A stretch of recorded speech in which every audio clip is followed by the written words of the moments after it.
Hi, welcome to Minute with Mickey, a time for us to wonder about the story that we find in 2 Kings chapter 13 that is now taking place in the nation of Israel, the northern kingdom, and we are calling this story the death of Elisha.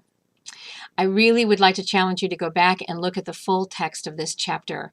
The story has so many fascinating features to it, and I think it's important that you take a look at some of the side notes that are available here, and so that we can answer some of the questions that come forth out of it.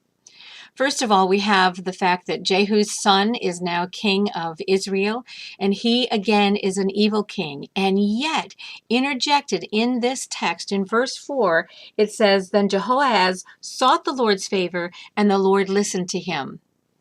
It doesn't tell us why the Lord listened to him. It doesn't tell us what it was that he sought the Lord's favor for, unless, of course, it had to do with this continuous oppression from the army of Aram. But did it mean that he turned and was now worshiping God? Or was this just one of those crying uncle moments? And yet, God still honored it to a degree and provided a deliverer. How long did it last? And what was the end result in terms of Jehoahaz's reign? Still considered an evil king. And then his son, Jehoash, becomes the king. And he also did evil in the sight of the Lord.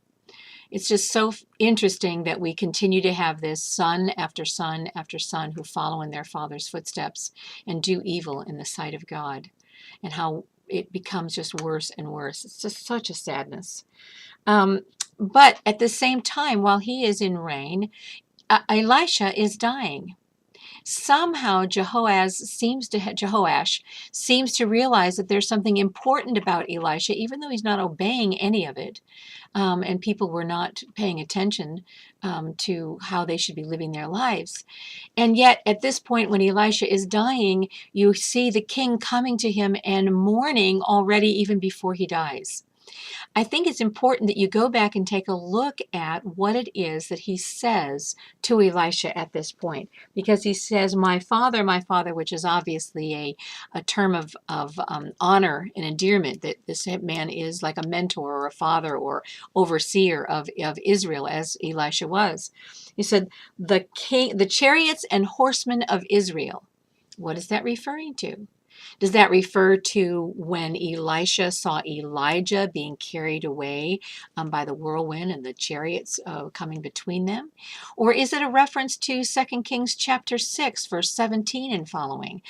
Take a look at that particular passage when Elisha's eyes are opened to the spiritual realm of God's army that is not the same as the physical army, and yet it is God's army that is behind the physical army. It's the differentiation between the spiritual realm and the physical realm. So take a look at that. Is that what Jehoash is referring to? And then the custom that's here about shooting an arrow out, and that God would pronounce that there would be victory, as Elisha tells the king to do.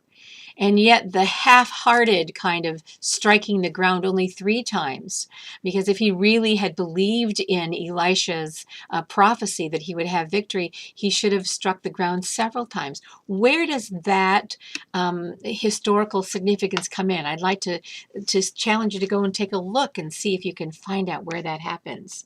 What is that? And then, of course, the most fascinating part of this story is when the Moabites raiders come through, and the people see this, they have this dead body that they're carrying, they throw it onto Elisha's tomb, and the man comes back to life, stands up. What does this signify? Does this signify that Elisha has all this power, or that God was the one who infused Elisha with this power, that even in his death there was still power of God there? Whatever happened to that man? What did the people think about the fact that this man had become back to life so quickly? Those are all kinds of questions that I have from this. And the most important thing I think that I was thinking about really was the depth in which God continues to show us grace and continues to show us his power even in the midst of incredible evil. I'm looking for God sightings all the time myself. How about you? What did this story say to you in your life right now? Have a great week.